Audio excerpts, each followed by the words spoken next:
a brand new episode of Coming Distractions brought to you by the Nerdpocalypse podcast. I'm your host, Jay. I'm here with my co-host, Carrie. What's up? All right, guys, we're back. This episode, we're going to discuss The Unicorn Store. This is newly released on Netflix, starring Brie Larson, also directed by Brie Larson. Carrie, you saw this. You are a huge Brie Larson fan. This is my wife we're talking about, yes.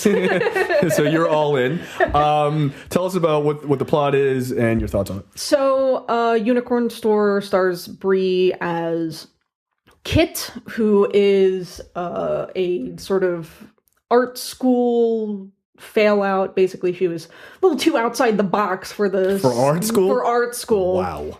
So as a person who went to art school, wow, that's amazing. Yeah, so she basically she fails out of art school and she has to go home to her parents, who basically just want her to figure it out. Oh, great. So she gets a temp job working for a PR agency, and she starts working there, and she starts to think like, oh, you know, the VP here really likes me. Newsflash, he's a fucking creep. Oops. And so she gets to work on like a new PR campaign with her art skills for this mystic vacuum. And at the same time, she finds these like weird letters from a man known only as the Salesman, who's played by Samuel L. Jackson. And she goes to this place that's just called The Store. And he's like, well, we have what you need. Like, what have you always wanted your whole life? And she's like, I really wanted a unicorn when I was a kid. That's all I've really wanted. And that's clearly influenced her art style and whatnot. Just over the top glitter, very colorful and whatnot. And so she gets to work in fulfilling what she needs to do in order to own a unicorn. Okay. Which includes building a place for the unicorn to live. Is it played as that sort of a fantasy in her head, or is it played like... This is really straight? happening. Okay. It's played very straight. Interesting. Okay. So she gets to work. She meets a guy at the hardware store who she strikes up a friendship with. And at the same time, it's sort of balancing, trying to hide this like objectively crazy thing from her parents. I would argue, yes. And then trying to balance, like, do I want to do this? Do I want to try and do really good at this task that I've been given at this temp agency? Do I want to get a promotion here? And it's very much like a quarter-life crisis movie. Yeah, because she's 29 in real life, so I assume she's playing someone a little bit younger than that. And keeping in mind that this was finished in 2017, and I think premiered at a film festival in 2017. It's just only finding distribution. Toronto International Film Festival. No, yeah.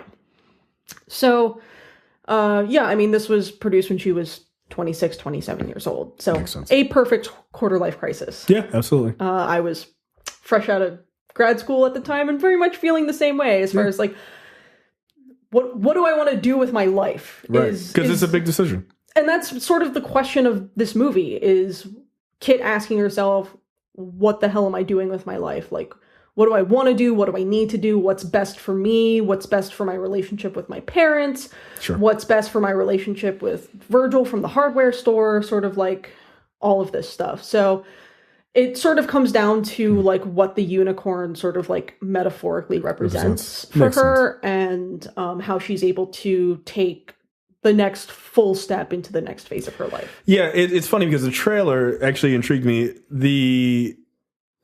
The idea of that sort of quarter-life crisis, we'd be so lucky if we lived to be 100, by the way. That whole idea, it's been played in a number of movies. Sure. And I like this. This kind of reminds me, just in the trailer, it kind of reminds me of like The Science of Sleep and things like that, in that world, which are movies those type of movies I enjoy. But I like the idea of what do you do between this sort of like corporate job, using your art in this corporate job versus doing what you want to do. And how do you balance that, right? Like, because I think that is, I'm sure the premise seems goofy on the outside, and I think that's the point. But when you dig in, it actually makes total sense. Right. So it's one of those movies where it's like, it feels very silly to like say it out loud, like what's actually going on in this movie. Yeah, so it sounded silly. Yeah, so I would recommend that you just like sit down and watch it for yourself. I thought it was pretty good. Brie Larson's a really good actress. Yeah. Sam Jackson's a really good actor. And the thing is, the people who they have on these sort of secondary roles are all very good. Yeah, Joan Cusack and Bradley Whitford. Yeah. Yeah, I will see just about anything that Bradley Whitford is in. That's a fact. So it's really good. It resonated real hard with me. Probably because I'm basically her age. She's a whole 2 months older than I am, so I feel very much in that sort of mindset. I feel that way today as far as like, I don't know what I'm doing with my life, sort of like... I'm almost 40. Doesn't really change. Doesn't really change. Until you finally kind of lock in and decide, this is my lot in life. Yeah. So it makes sense. I mean, it is one of those... It's almost like shooting crabs in a barrel or shooting fish in a barrel kind of thing. Like, it's a really easy story to tell because everybody goes through that. But in how you tell it is where it gets interesting. Right. Visually, it's really cool. The sort of many layered storylines that are going on as far as how Kit interacts with her boss, how she interacts with her parents, how she interacts with Virgil, how she interacts with her other coworkers and whatnot. There's a lot going on. And I feel like it sort of gets busy at times because of that. Right. And I feel like some characters are sort of lost in that shuffle. Naturally. But I thought it was really good. It was one of those movies where I was just like, I feel very seen right now by this movie. How do you know me?